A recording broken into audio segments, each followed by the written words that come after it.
Assalamualaikum warahmatullahi wabarakatuh. Kembali lagi bersama saya Andi Rahmat Desirang. Salam sejahtera untuk saudara-saudaraku yang setia mengikuti daripada channel kita. Konten kali ini kita akan membahas tentang kesalahpahaman baik di kalangan syariat maupun hakikat tentang faham takdir bisa berubah. Ada yang berkata takdir bisa berubah. Kita pahamkan sedikit. Jadi 50.000 tahun sebelum langit dan bumi diciptakan, takdir tidak akan pernah berubah. Tidak akan pernah.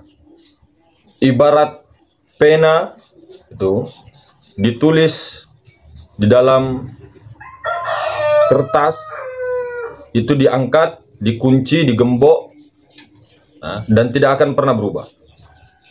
Itu perumpamannya. Karena ketika takdir itu bisa berubah, Allah itu maha lemah, karena tidak bisa konsisten dan sebagainya. Ketika orang berkata keyakinan bahwa takdir itu bisa berubah, orang itu menghina Allah. Orang itu menghina Tuhan. Karena apa? Allah Subhanahu wa Ta'ala ketika sudah mentakdirkan sesuatu tidak akan berubah. Seperti kita ini berubah-berubah. Tadinya istri mau 1 jadi 2, 2 kurang jadi 3, berubah-berubah kita ini. Kalau Allah tidak. Nah, kenapa ada orang yang mengatakan takdir bisa berubah?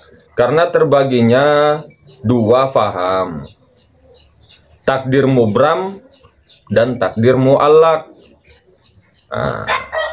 Kalau takdir mubram itu takdir yang betul-betul sudah dipastikan, tidak bisa berubah.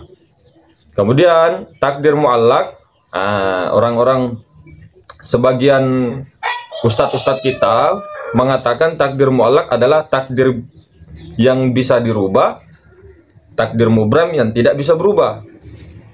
Kalau orang hakikat, takdir mubram tidak bisa berubah, takdir mu'allak juga itu tidak bisa berubah. Kenapa bisa begitu? Perhatikan, takdir mubram ini sudah ditentukan. Misal umur kita 60 tahun, jodoh kita satu ini, anak kita begini, sudah pas ya takdir mubram. Kalau takdir mu'allak itu bukan takdir bisa berubah.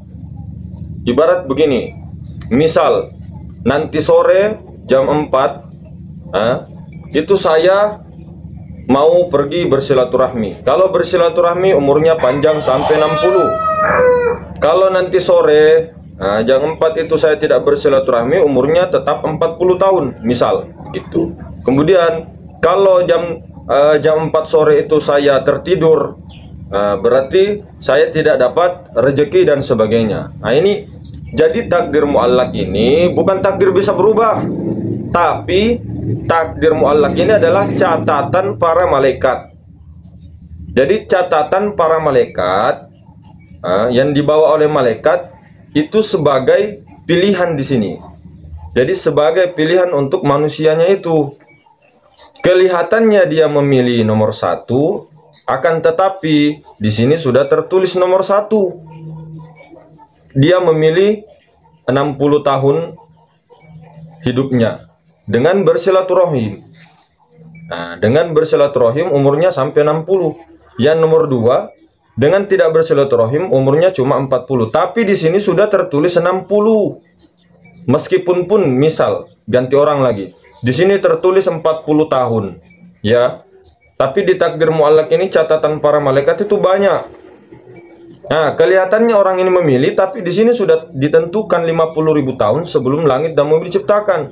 Akan tetapi jangan kita juga mengatakan bahwa semua sudah ditakdirkan, neraka, surga, pekerjaan, rezeki, kemudian kita sengaja tidak ngapa-ngapain.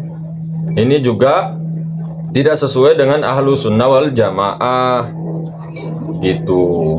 Beda kalau tingkatan waliullah yang tajrid seperti Nabi Khadir, wali-wali lain itu tidak butuh asbab lagi, sebab akibat. Kalau kita ini masih butuh uang dan sebagainya, itu dengan bekerja. Kalau makom tajrid itu sudah tidak. Tapi jangan dipaksa-paksa ke sana, biar berjalan saja. Jadi sejatinya itu tidak bisa berubah. Kelihatannya berubah. Takdir muallak itu kelihatannya kita memilih, ya toh. Akan tetapi di sini sudah tercantum, tidak bisa berubah. Di sini kelihatannya banyak bagian-bagiannya. Banyak sekali di sini. Ada beberapa di situ. Misal jam 7 pagi besok itu udah beberapa cabang itu. Jadi jalur-jalur itu banyak. Nah, setiap manusia begitu. Tapi jalur ini yang 1 sampai 9 misal ini beberapa jalur itu sudah ada di sini. Yang ditulis pakai pena. Ini umpama, perumpamaan, terus dikunci, tidak bisa lagi dibuka. Jadi begitu, tidak akan berubah begitu aja sampai seterusnya. Kalau dia mengatakan bahwa ada yang mengatakan kita sendiri yang menulisnya, itu berarti kamu Mu'tazilah. Nah, itu Qadariyah. Nah, kalau Jabariyah itu tadi yang pasrah saja tidak ngapa-ngapain. Nah, jadi kita Ahlussunnah itu ada ikhtiar, ada usaha. Jadi doa, usaha, tawakal. Seperti itu. Itulah pelurusan. Karena kenapa? Ketika kita bermasalah di rukun iman yang ke-6 ini, iman kita cacat. Iman kepada qada dan qadar. Nah, qada dan qadar ini ketetapan yang sudah pasti. Tidak bisa diacak-acak. Toh secara hakikat, secara marifat juga kita sudah belajar ya. Bahwa segala apa yang ada di dunia ini, di semesta, insan dan semuanya, itu adalah perbuatan wujud Allah. Itu perbuatan Allah semuanya. Tidak ada satu perbuatan itu. Merasa aja kita ini. La maujud bihaqqi illallah. Maka perbaiki lagi tauhid kita ini. Keimanan kita ini. Rukun iman itu diperbaiki. Rukun iman itu bukan hanya disebut, kemudian diyakini dalam hati. Itu masih tingkatan syariat, masih tingkatan orang-orang awam. Naik lagi level, naik level. Syahadat pun juga ada tingkatan awam, ada tingkatan khusus, khawas, ada tingkatan khususul khawas. Begitupun juga sholat. Ada sholatnya orang awam, ada sholatnya orang khusus, ada juga sholatnya orang khususul khawas. Begitu juga zakat, haji, puasa, semuanya. Tauhid juga begitu. Begitu ya. Jadi jangan sampai kita ini gagal paham dalam keyakinan kita.